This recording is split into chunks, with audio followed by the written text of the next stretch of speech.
iglesia. Dios les bendiga. Bueno verles nuevamente en esta oportunidad, en este día domingo, Día del Señor.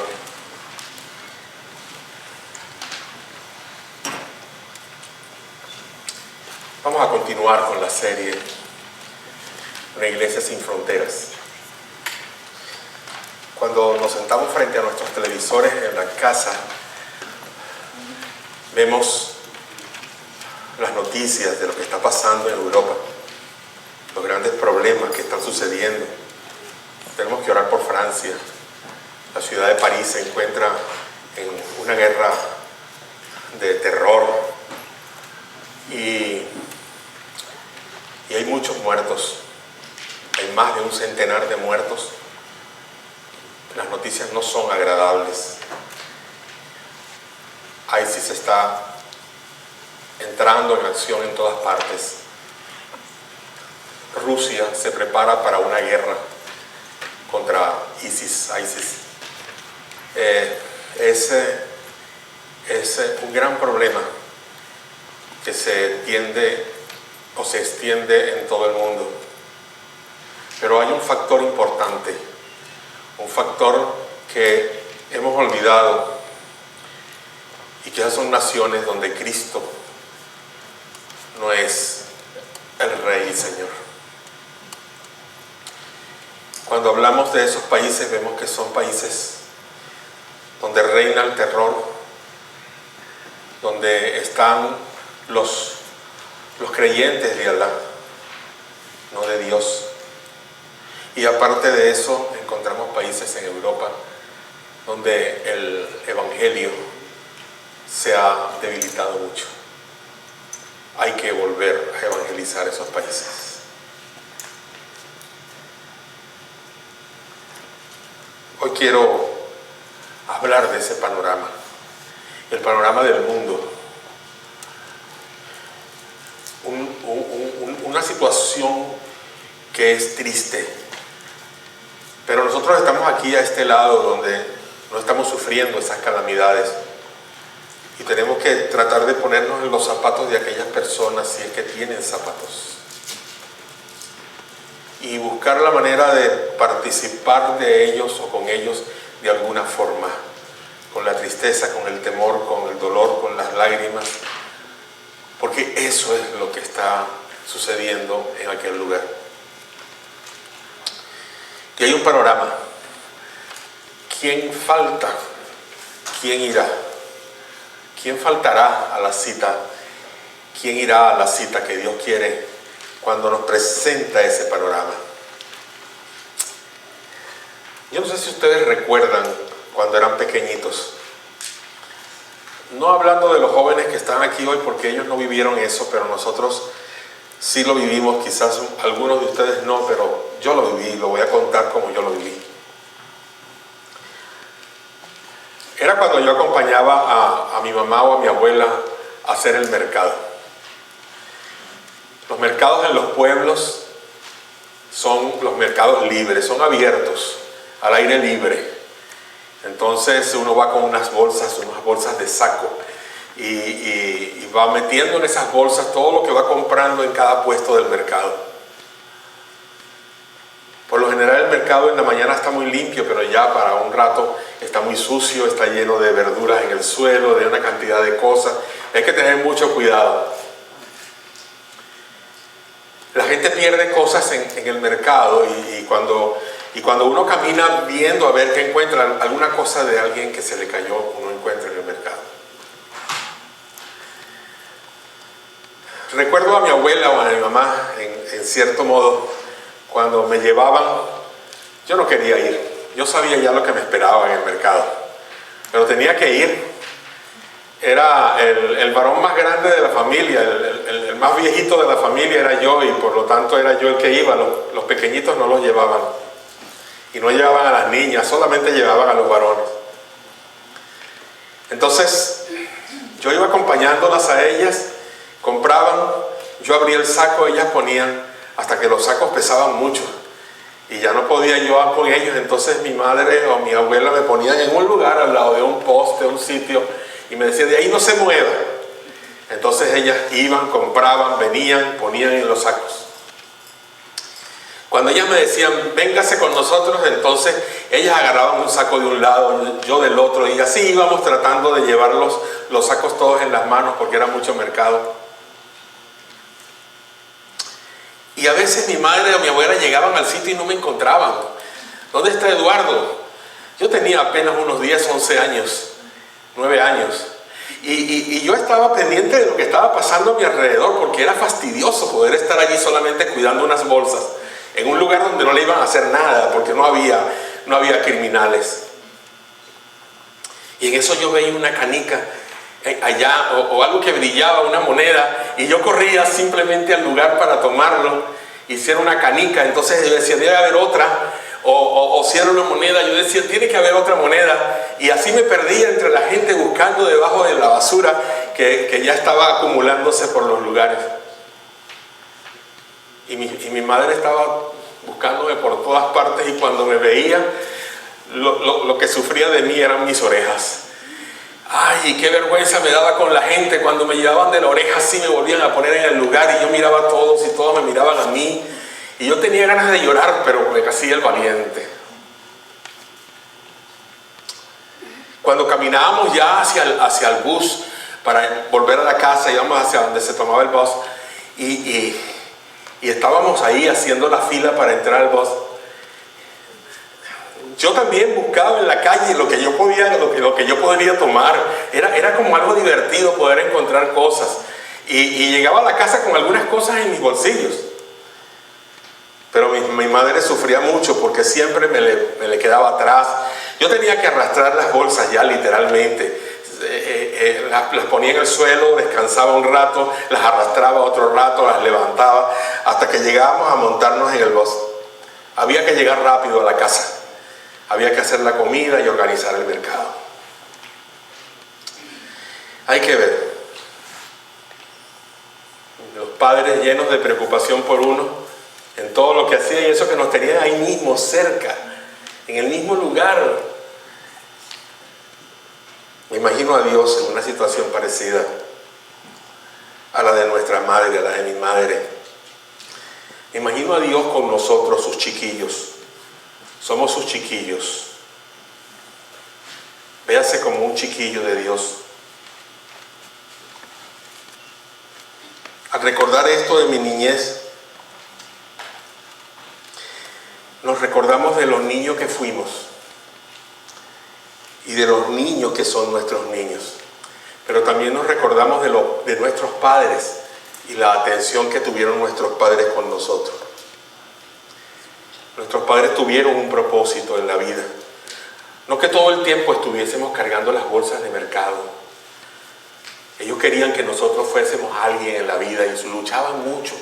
Y teníamos que ayudar mucho para que eso llegara.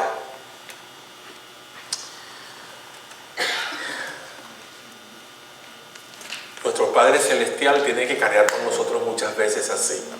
Tiene que buscarnos en algún lugar donde estamos distraídos con muchas cosas. Tiene que alar nuestras orejas para tratar de decirnos, miren, ustedes tienen este trabajo que hacer, no lo descuiden. Ya no es cargar las bolsas de mercado. Ahora hay un propósito en el corazón de Dios con el mundo entero. Un propósito al cual nuestro Dios, nuestro Padre Celestial nos ha llamado, y es la proclamación del mensaje a todas las naciones. Es la demostración de amor a todos los pueblos. Demostrar el amor de Dios, ese amor glorioso que tuvo Dios desde antes de la fundación del mundo con nosotros. Y que envió a su Hijo para morir en la cruz por nosotros. A veces olvidamos ese detalle y lo mencionamos como algo que pasa y nada más. Pero no nos miramos nosotros al pie de la cruz viendo al crucificado allí, al Señor. Y no vemos que en nuestras manos hay unos clavos y hay un martillo. Hace 2000 años, el Señor Jesús nos enseñó a orar en Mateo 6:10. Venga tu reino. Venga tu reino. Dios tiene un propósito con este mundo, hermanos, y es que se establezca su reino en los corazones de todos los hombres, de toda la humanidad. Y esto no puede suceder si nosotros no compartimos el evangelio del reino. Esto no puede suceder si nosotros no compartimos el evangelio con cada criatura, como Dios, como el Señor Jesucristo nos dijo: vayan por todo el mundo y anuncien las buenas nuevas a toda criatura. Marcos 16:15. Hay una orden. Ahora no es quédate allí parado y cuida de las bolsas de mercado. Ahora es muévete y cuida las almas que están a tu alrededor. Ayuda, porque es importante. Hay que reconocer esto, que Dios tiene un propósito en el mundo, como dije anteriormente. La pregunta para nosotros ahora es esta, hermanos. ¿Compartimos el propósito que tiene nuestro Padre Celestial? ¿Yo comparto ese propósito con Él? ¿Está en mi corazón el hecho de compartir el propósito con Dios?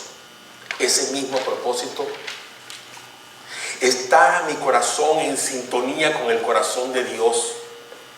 ¿O simplemente yo ando por un lado creyendo lo que quiero creer, haciendo lo que yo creo que tengo que hacer, diciendo que soy un cristiano, entre comillas, o verdaderamente guardo un compromiso para poder ir también con todo lo que Dios me ha dado ya para llevar el evangelio a los que me rodean, por lo menos?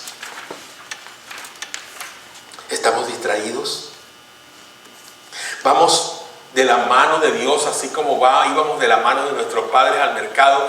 ¿Vamos de la mano de Dios a la meta que Él tiene, al propósito final que Él tiene? ¿O simplemente nuestros propósitos, o simplemente nuestro objetivo gira en torno solamente a lo que yo pienso, a lo que yo quiero, a lo que yo tengo que hacer? Mi tiempo lo limita mi trabajo, mi tiempo lo limita mi familia, mi tiempo lo limita todo lo demás, pero no lo limita Dios. Dios tiene solamente una parte en mi tiempo y yo la pongo si quiero, o la quito si quiero, o hago que sea más grande o menor. ¿Estamos distraídos?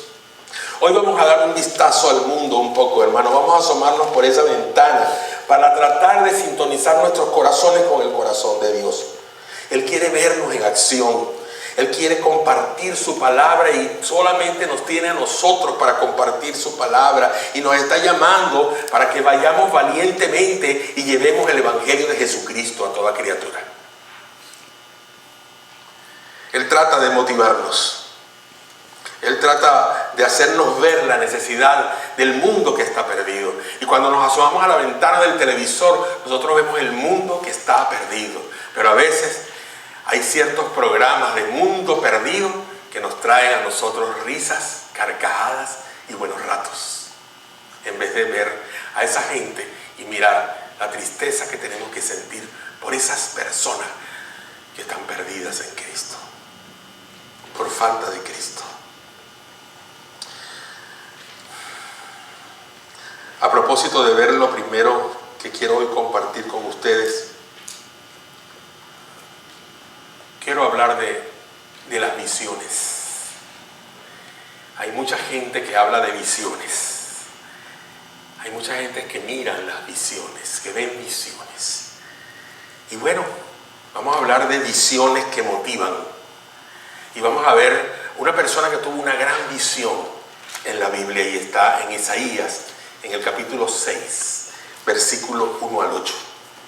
En aquel año que murió el rey Usías, yo vi al Señor sentado sobre un trono alto y sublime. El borde de su manto cubría el templo. 2 serafines permanecían por encima de él, y cada uno de ellos tenía 6 alas. Con 2 se cubrían el rostro, con 2 se cubrían los pies, y con 2 volaban. Uno de ellos clamaba al otro y le decía: Santo, santo, santo es el Señor de los ejércitos. Toda la tierra está llena de su gloria. La voz del que clamaba hizo que el umbral de las puertas se estremeciera y el templo se llenó de humo. Entonces dije yo, Isaías: ¡ay de mí! Soy hombre muerto, mis ojos han visto al Rey y Señor de los ejércitos, aun cuando soy un hombre de labios inmundos y habito en medio de un pueblo de labios también impuros. Entonces uno de los serafines voló a mí. En su mano llevaba un carbón encendido, que lo había tomado del altar con unas tenazas, y con ese carbón tocó mi boca y dijo: con este carbón he tocado tus labios para remover tu culpa y perdonar tu pecado. Después oí la voz del Señor que decía: ¿a quién enviaré? ¿Quién irá por nosotros? Y yo respondí: he aquí, estoy yo, envíame a mí, envíame a mí.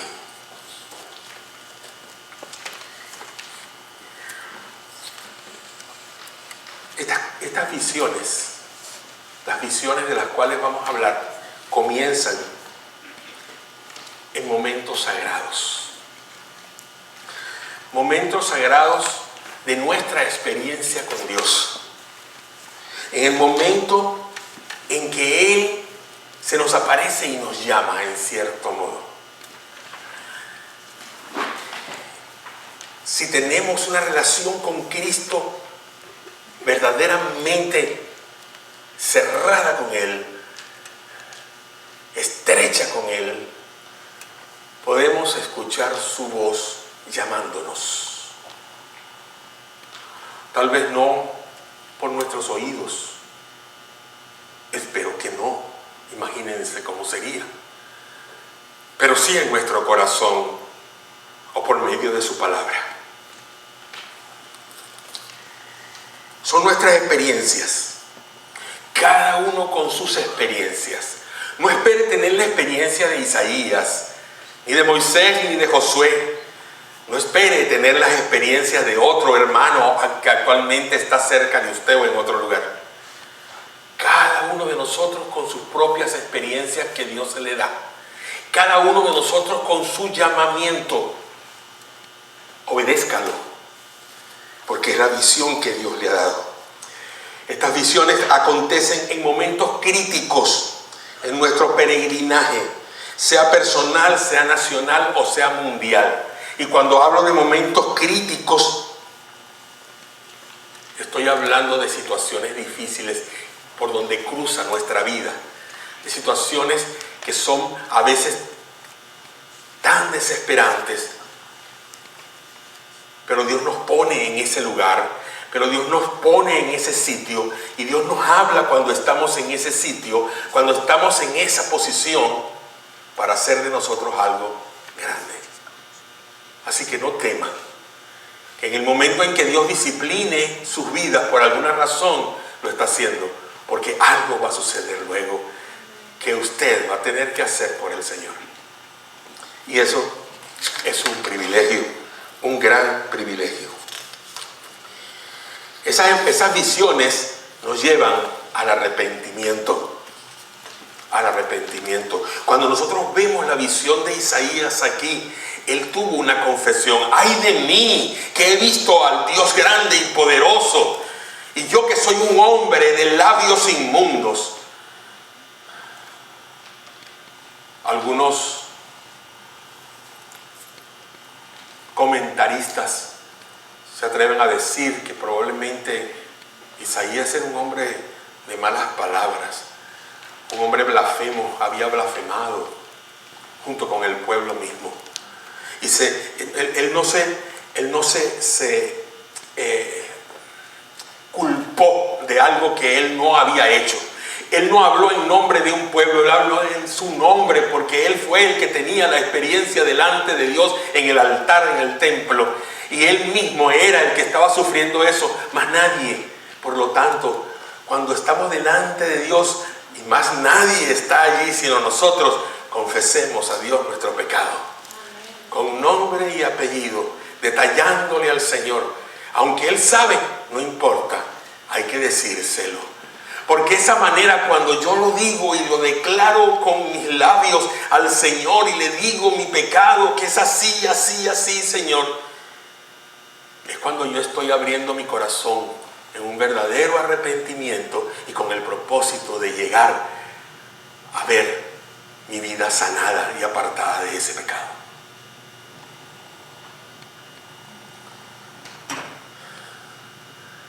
Y estas visiones resultan de una consagración al servicio. O sea, si usted se consagra al servicio del Señor, el resultado va a ser que el Señor le va a mostrar grandes cosas. No espere que el Señor le muestre grandes cosas si usted no está consagrado al Señor. Recuerden esto, Isaías cuando estaba allí en ese momento frente al Señor, Dios le dijo: ¿a quién enviaré y quién irá por nosotros? Si nosotros leemos los capítulos anteriores, los previos, los 1 al 5, nosotros vamos a saber por qué Isaías recibe ese llamamiento. Vamos a ver la condición del pueblo, que lo vamos a leer ahora dentro de un momento.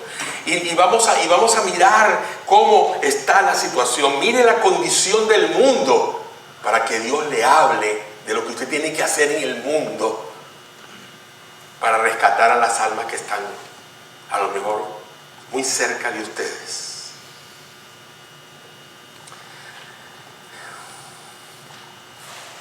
Los versículos 9 al 13 dice: dijo entonces, ve y dile a este pueblo, oigan bien, pero no entiendan, vean bien, pero no comprendan. Entorpece el corazón de este pueblo, cierra sus oídos, ciega sus ojos. Que no vean con sus ojos, ni oigan con sus oídos, ni entiendan con su corazón, para que no se conviertan ni sean sanados. ¡Wow! Y yo dije, dice Isaías, ¿hasta cuándo, Señor? Y él respondió: hasta que las ciudades se queden asoladas y sin habitantes, hasta que no haya nadie en las casas y la tierra quede hecha un desierto, hasta que el Señor haya expulsado a la gente y los lugares abandonados se hayan multiplicado en el país, y así aún quede en el país la 10ª parte de sus habitantes, este volverá a ser destruido. Pero la simiente santa será como el roble y como encina, que después de cortado aún queda el tronco. Wow. ¿Qué quiere decir todo esto? Dios dice: hay que limpiar al pueblo, hay que sacar la escoria, lo que estorba, lo que está causando el dolor, la vergüenza y el pecado. Pero quedará el tronco, quedará el remanente, quedará una parte de la cual brotará el pueblo que necesito. Miren a su alrededor, hermanos. Somos el pueblo que Dios necesita hoy. Somos el tronco de Isaí. Aquí estamos. Es una misión imposible. Señor, ¿hasta cuándo me estás poniendo una misión que es imposible? ¿Han visto ustedes esa película, Misión Imposible, esa serie? En muchos países han televisado este programa, esta película, esa serie. Hacen unas mentiras tan grandes, por eso es que es tan imposible. Y uno ve todas esas mentiras que hacen. Y uno que pegado allí a la televisión, drenando la violencia que uno tiene sobre ese tipo de programa.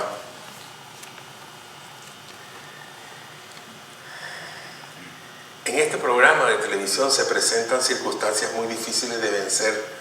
Se desafían a los agentes a ofrecerse para la misión. Se les desafía, se les dice: lo vas a hacer, y este mensaje quedará destruido en 5 segundos, pum, pum, pum, pum, ¡bam!, y explota. Hermanos, Dios llama a sus predicadores para emprender misiones imposibles, que se parecen a la misión de la época de Isaías. Son misiones imposibles. Dios le hace ver a Isaías una escalofriante visión. Iglesia, la experiencia de Isaías, yo espero nunca tenerla jamás. Y muchos podrían decir: qué hermoso fue. Y yo podría decirles a ustedes: fue terrorífico. Fue terrorífico. Isaías estaba petrificado. Su corazón se salía de su pecho. Si hubiese estado su corazón como el mío, se hubiese partido en dos. La situación no era sencilla, no era fácil. El lugar de la visión, el templo de Jerusalén.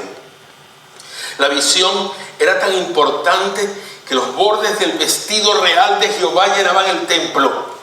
Posiblemente todo el emplazamiento del templo sobre el monte Moriah, con sus muros de contención alrededor, y todo estaba lleno de las vestiduras del Señor. La visión fue acompañada por un temblor que sucedió al canto de los serafines que decían: Santo, Santo, Santo es Jehová de los ejércitos, toda la tierra está llena de su gloria. Tras esa visión, los labios de Isaías fueron purificados mediante un carbón encendido tomado del altar por uno de los serafines. Él era un pecador como cualquiera, y tuvo una actitud profunda de arrepentimiento.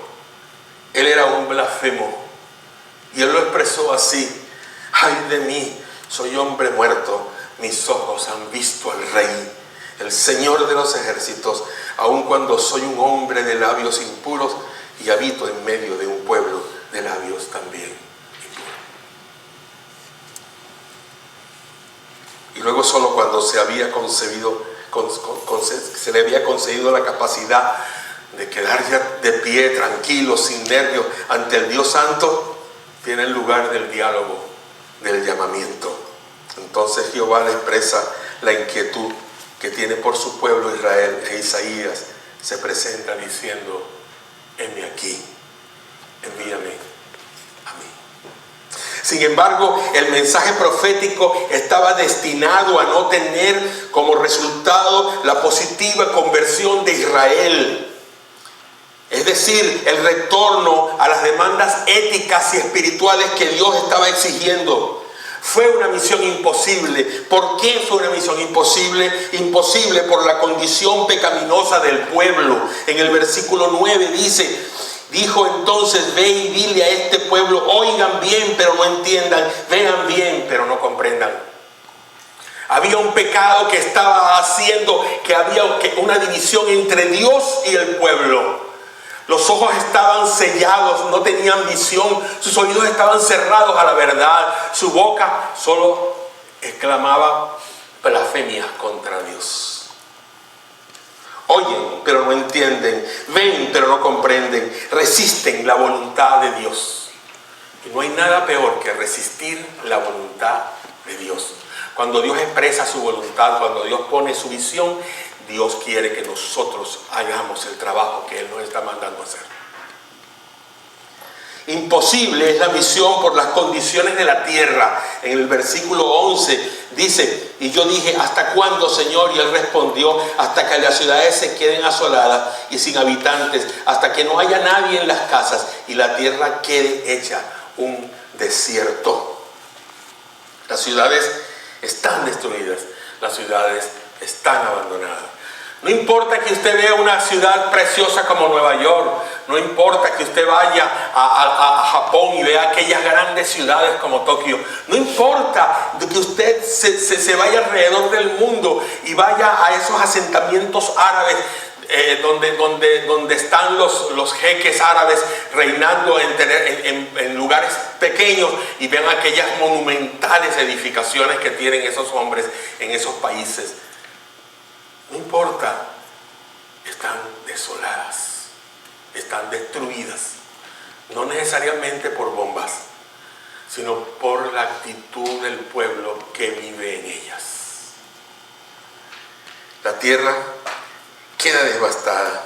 Era una misión imposible por la resistencia de los habitantes. En el versículo 12 dice: hasta que el Señor haya expulsado a la gente y los lugares abandonados se hayan multiplicado en el país. Tendrán que sufrir por la destrucción de la ciudad santa. Tendrán que sufrir por el cautiverio y el destierro. Y tendrán que sufrir por la aniquilación, excepto por un remanente que quedaría. Y hablando de destierro, los judíos sufrieron un destierro. Tuvieron que salir de su patria. No solamente cuando salieron por la dispersión hacia Babilonia, También después, en el año 70, tuvieron que salir por la invasión del Imperio Romano a sus tierras, dispersados por todo el mundo. ¿Saben lo que eso significa? Salir sin querer salir de sus tierras. Porque tal vez uno dice, me voy, y lo hace por voluntad propia, y da el paso, y se va. Pero tener que dejar todo, por no poder vivir en ese lugar, por vivir persecución, por el hambre, por la miseria, es lo que está pasando hoy en día. Tanta gente entrando en Europa desde los países musulmanes, porque el terror los lleva hacia afuera, y no por querer abandonar su país. Y aún así, no son bienvenidos en muchos de esos países. Hermanos, cuando estamos en el campo de trabajo, o cuando estemos en el campo de trabajo, plantando iglesias, estaremos ante lo que puede parecernos un imposible. Hay barreras que tenemos que superar. La barrera de la cultura, del idioma, de las costumbres, de las creencias, las barreras de los gobiernos, las barreras que nosotros mismos ponemos, las barreras de las incomodidades. No estamos en nuestra casa viviendo cómodamente. La barrera de la comida. Tenemos que comer cosas que verdaderamente quizás nunca nos atreveríamos a comer aquí. La barrera de las enfermedades, la barrera de las nostalgias, de lo lejano. Ustedes no saben, pero yo creo que estoy para contárselos. Porque hay barreras, hermanos. Hay barreras, y muchas barreras que hay que romper. Muchas barreras. No es lo mismo venir para asumir una posición dentro de una nueva sociedad, una sociedad diferente como la norteamericana. No es lo mismo que ir a tratar de sembrar sobre una cultura, la cultura del cristianismo. No es igual. No es igual someterse a la sociedad, a la cultura de otro país, que ir a llevar el mensaje y tener a la vez que someterse a la sociedad y a la cultura de ese país. Barreras que ya se interponen entre nosotros, y el llamado de Dios de ir a las naciones a veces nos pone barreras. Es que soy yo, es que verdaderamente debo hacerlo, es que verdaderamente debo abrirme, es que verdaderamente me debo arrodillar por las naciones y orar cada momento por ellos, es que debo abrir mi billetera o arreglar mi presupuesto para que una cantidad de mi presupuesto pueda ir a esas naciones a sembrar el evangelio. Yo te hago ese llamado. No tienes necesidad a lo mejor de salir de aquí para ir porque no puedes. A lo mejor Dios no te está llamando a que salgas de aquí, pero puedes ir en tus rodillas a las naciones, puedes ir con tu dinero a las naciones sin salir de tu casa y apoyar el trabajo misionero. Pero sientes el llamado en tu corazón, sientes que Dios te dice que tú debes ir, pero tú dices, ay, pero es que yo tengo esto, es que no tengo los papeles, es que aquello, es que lo otro, es que mis hijos. Aquí mismo están las naciones, hermano. Sin ni siquiera asomar la cabeza fuera de las fronteras de este país, tenemos naciones de naciones aquí que no conocen a Jesucristo. Gente que ha venido de los confines de la tierra y no saben quién es ese Jesús que aquí adoramos. No lo conocen y a veces ni les interesa conocerlo. Están en las tiendas, están en cada negocio, están en los restaurantes, están al lado de tu casa. ¿Y dónde estamos nosotros para decirles que ese Jesús que nosotros llevamos en nuestro corazón es el mismo Jesús que quiere que ellos lleven en su corazón? Hay barreras. Es fácil repetir Mateo 28, 18 al 20 cada domingo, pero otra cosa es hacerlo. Otra cosa es practicarlo. ¿Cuántos estamos alcanzando verdaderamente con el Evangelio de Jesús hoy aquí? ¿Cuántos hispanos estamos alcanzando con el Evangelio hoy aquí? ¿Quién quiere ofrecerse de ustedes para la misión imposible de alcanzar cristianos aquí, que viven con ustedes en su propia casa probablemente, o al lado de su hogar, personas que ustedes conocen con las que trabajan todos los días? Quisiéramos ver los grupos pequeños ir creciendo con gente que va creyendo en Jesús, alcanzados con el Evangelio de Cristo. Pero a veces nos parece que es imposible, y no es imposible, porque el Señor dice: y aquí, yo estaré con ustedes todos los días y hasta el fin del mundo. No es imposible. Yo estoy contigo. Habla que no es imposible. Yo te daré todo lo que necesitas en ese momento para que compartas la palabra. Háblale a otros. Tu vida vale, tu testimonio vale, la palabra de Dios vale. Lo que tú digas y pueda causar un interés vale. El próximo lunes se va a sumar a mi grupo pequeño un inconverso. Solamente porque esta semana estuve hablando con esa persona y le dije lo que yo hacía con mi grupo pequeño y que estábamos estudiando y que estábamos viendo. Y él me dijo: yo puedo estar en tu grupo, no grupo pequeño, perdón, mi grupo discipular. Yo puedo estar en tu grupo. Y yo le dije: claro que puedes estar en mi grupo. Y lo vamos a tener en el grupo ahora, el lunes, cuando nos reunamos nuevamente. Y es importante que nosotros simplemente con hablarle a la gente, Dios toca a la persona y lo mueve hacia su palabra. Háganlo, empiecen a hacerlo, porque vamos a tener mucho fruto para la gloria de Dios, y esa es nuestra meta.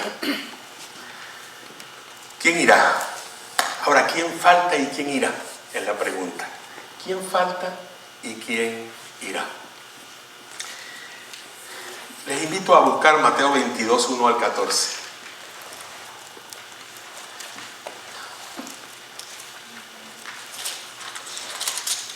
Mateo 22, del versículo 1 al versículo 14.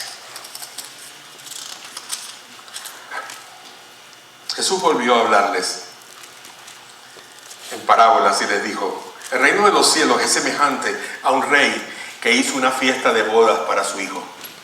Y envió el rey a su siervo para convocar a los invitados a la fiesta de bodas, pero estos no quisieron asistir. Volvió el rey a enviar otros siervos y les dijo: díganles a los invitados que ya he preparado el banquete, que he matado mis toros y animales engordados y que todo está dispuesto, que vengan a la fiesta. Pero los invitados no hicieron caso. Uno de ellos se fue a su labranza y otro a su negocio. Otros más agarraron a los siervos y los maltrataron y los mataron. Cuando el rey supo esto, se enojó. Así que envió a sus ejércitos. Destruyó a aquellos homicidas y quemó sus ciudades. Entonces dijo a sus siervos: la fiesta de bodas ya está preparada, pero los que fueron invitados no eran dignos de asistir. Por tanto, vayan a las encrucijadas de los caminos e inviten a la fiesta de boda a todos los que encuentren. Los siervos salieron por los caminos, juntaron a todos los que encontraron, lo mismo malos que buenos, y la fiesta de boda se llenó de invitados. Cuando el rey entró para ver a los invitados y los encontró con uno que no estaba vestido para la boda, le dijo: amigo, ¿cómo fue que entraste aquí sin estar vestido para la boda? Y aquel enmudeció. Entonces el rey dijo a los que servían: aten a este de pie y manos y échenlo de aquí a las tinieblas de afuera.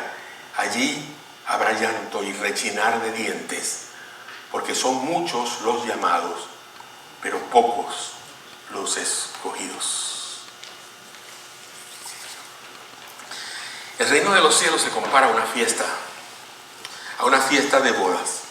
Están todos invitados, todos. Pero solo los que aceptan la invitación de Cristo pueden participar. Como dice Romanos capítulo 10, versículo 13. Todos los que aceptan la invitación de Cristo pueden participar.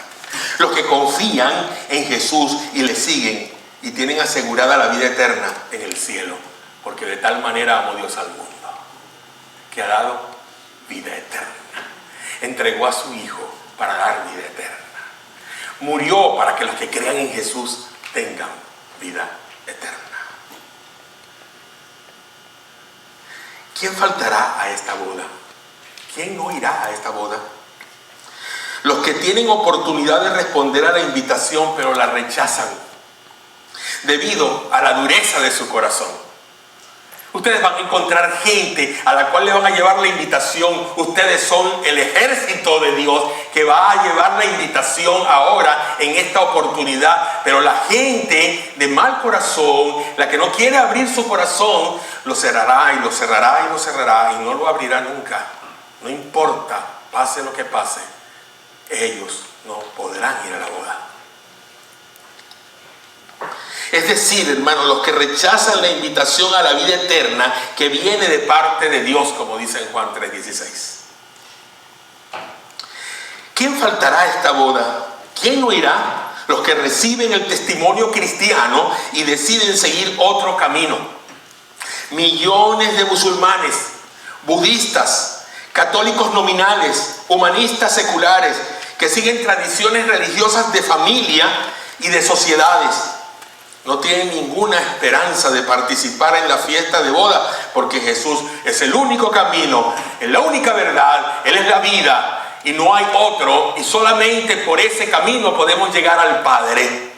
Así que ni los budistas podrán llegar a Dios, ni los musulmanes podrán llegar a Dios, porque es falso de que todos los caminos conducen a Roma, o mejor dicho, al cielo. Hay un solo camino, es Jesús. Solo los que deambulan por el camino, como dice en Juan 14:6, verán al Padre. ¿Quiénes faltarán a esa boda? Los que nunca han escuchado la invitación, grupos no alcanzados. Ahora abran bien sus parabólicas. Escuchen esto, los que nunca han escuchado la invitación. Porque aquellos por lo menos fuimos y le dimos nuestro testimonio, fuimos y le dimos la palabra y nos trancaron las puertas en la cara, nos dijeron no. Pero hay millones de personas que todavía no conocen del Evangelio de Jesús y ellos también faltarán a la boda si no se les lleva el Evangelio. ¿Y saben cuántos son? Más de 1.500 millones de personas en el mundo. 1.500 millones de personas en el mundo. Ellos se encuentran en lugares geográficos aislados y culturas donde no hay iglesia y los misioneros no tienen acceso. En lugares difíciles de llegar, tales como zonas montañosas o tribus indígenas en las selvas amazónicas del sur. En lugares, en países comunistas y socialistas donde las restricciones del gobierno prohíben un testimonio cristiano. En culturas musulmanas o hindúes donde hay oposición al Evangelio y es peligroso para los que se atreven a llevar esa invitación. Y en otros lugares donde no hay recursos tales como Biblia, literatura o las barreras del idioma. Todos estos faltarán a la boda, hermanos. Denos cuenta de esto, dése cuenta de esto. Todas estas personas faltarán a la boda. Todos estos no han recibido el mensaje, bien por rechazo, bien porque no hay quien les predique. ¿Cómo pues invocarán a aquel en el cual no han creído? ¿Y cómo creerán en aquel de quien no han oído? ¿Y cómo oirán sin haber quien les predique? ¿Y cómo predicarán si no fueren enviados? Como está escrito, cuán hermosos son los pies de los que anuncian la paz, de los que anuncian las buenas nuevas. Mas no todos obedecieron al Evangelio, pues Isaías dice, Señor, ¿quién ha creído en nuestro anuncio? Así que la fe es por el oír, y el oír es por la palabra de Dios. Romanos 10, 14 al 17. ¿Quién va a creer si no hay quienes le prediquen? Si usted no va, hermano, a predicarle a su vecino, ¿cómo pensará que su vecino va a creer? Y usted estará escuchando las fiestas que su vecino hace, los escándalos que su vecino hace, y criticará a su vecino tal vez, pero usted está allí al lado de su vecino y no lleva el mensaje de la palabra. No le da testimonio de su fe. Qué precioso es saber que a lo largo del tiempo hay vecinos que se convirtieron a Cristo porque uno le dio el testimonio, y aun cuando uno no los vio convertirse, después que uno está en un lugar lejos, sabe que ese vecino vino a los pies de Jesús. Porque la palabra, la semilla, fue sembrada en ese corazón. Qué bueno es saber cuando un compañero de trabajo que no escuchó del evangelio de nosotros, que se burlaba de nosotros, hoy está él soportando las burlas de los demás porque hoy es creyente, un fiel creyente de Jesús. Cuando escuchamos que algunos de nuestros familiares se convierten, qué interesante es saber que cuando nosotros empezamos en el evangelio, después podemos escuchar que un primo, una prima, un tío muy lejano, no importa de quién se trate, al otro lado donde estaba yo viviendo, ahora es creyente. Y podemos compartir con él o con ella cosas preciosas del evangelio. Esos no irán, hermanos. Esa gente no irá, hermanos, solamente que le prediquemos. ¿Quién irá? Los creyentes son los responsables de alcanzar a los que todavía faltan para entrar al reino. Somos nosotros los únicos responsables. Esta tarea no es para una pequeña élite que va como misionero a hacer la gran comisión a otras partes. Cuando usted se acerca a la mesa allí y puede ver toda esa literatura y todas esas tarjetas, y usted dice, estos misioneros están ahora en Asia, están en África, están en América del Sur, y usted ve a esos misioneros y ora por ellos, ¿cómo no? Pero, ¿qué tal si usted pudiera tener su foto en una de esas tarjetas y no estar hoy aquí, sino en el lugar donde esa tarjeta dice que debe estar? Si no vamos, ¿cómo van a creer? ¿Cómo van ellos a saber que Jesucristo es el Rey, el Dios poderoso, el Salvador del mundo? Somos nosotros, somos los siervos de Cristo, los enviados a las calles, los enviados a los senderos, los enviados a las encrucijadas, para exigirle a la gente que entre en la fiesta de bodas. La única institución autorizada en la tierra para plantar iglesias, para sembrar a Jesucristo en el corazón de los hombres, es la iglesia. Es la iglesia, hermano. Somos nosotros los únicos. Y si nosotros no hacemos el trabajo, sobre nosotros caerá la sangre de la gente que se va a perder. Y esa es la única realidad. No va a caer sobre la convención de iglesias bautistas del sur, ni sobre los bautistas del norte, ni sobre las asambleas pentecostales de Dios. No va a caer sobre instituciones o sobre organizaciones. Va a caer sobre la iglesia. Y somos los únicos responsables de hacer el trabajo, de llevar a Jesús al corazón de la gente. Cueste lo que cueste. Podemos orar por los que faltan. Podemos ofrendar para proveer recursos, pero también debemos ir. Y yo les animo a que vayan. A que este próximo año, cuando empecemos a anunciar los viajes nacionales, vayan. A que el sábado 5 de diciembre, vayan conmigo a Montgomery. Ya tenemos, gracias a Dios, unos mixtecos en Virginia que saben ya que vamos a ir. Nos dieron las direcciones. Tenemos direcciones de sus familiares que viven en Montgomery y ellos nos van a recibir. Ya Dios está haciendo la obra, ya Dios está abriendo las puertas. Ya tenemos cosas por delante solamente por el deseo y el hecho de ir a plantar la palabra de Dios. Vayamos, tengamos esa experiencia. Aparte el 5 de diciembre, apártelo. Desde ahora, mire el 5 de diciembre como esa opción de que vamos a estar en Montgomery para tener la experiencia de conocer a la gente. Para saber cómo son, cómo viven, qué piensan. Es importante hacerlos nuestros amigos y que ellos vean que nosotros vamos con toda la mejor intención de ayuda.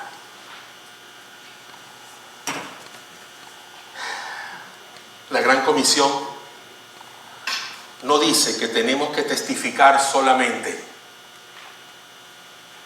a los que están donde vivimos, o solo a los que son receptivos, o solo a los que viven donde no hay peligro para compartir el Evangelio. Debemos extender esta invitación a todas las personas en todos los lugares del mundo, no importando de quién se trate, no importando de quién se trate. Jesús contó la historia de dos hermanos que se les envió a trabajar en el campo, en Mateo 21, 28 al 31. Por favor, ubíquenlo en sus Biblias y pónganse de pie.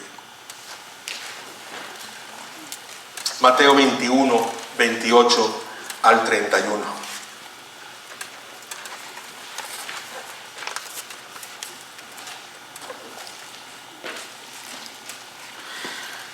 Jesús les preguntó: ¿qué les parece? Un hombre tenía 2 hijos y se acercó al primero y le pidió: hijo, ve hoy a trabajar en mi viña. El primero le respondió: no quiero. Pero después se arrepintió y fue. Luego se acercó al otro hijo y le pidió lo mismo. Este le respondió: sí, Señor, ya voy. Pero no fue. ¿Cuál de los 2 hijos hizo la voluntad de su padre? Ellos respondieron al Señor: el primero. Entonces Jesús les dijo: de cierto les digo que los cobradores de impuestos, las rameras, les llevarán la delantera hacia el reino de Dios. Porque Juan se acercó a ustedes para encaminarlos en la justicia y no le creyeron, mientras que los cobradores de impuestos sí le creyeron.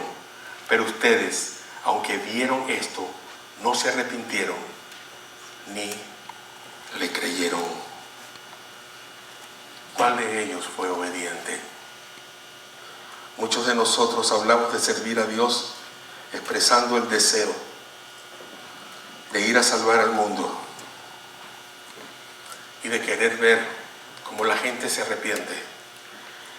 Y cuando escuchamos una prédica como esta, decimos: amén, amén, amén. Pero nos quedamos sentados y nada sucede. ¿Estamos planeando hacerlo realmente?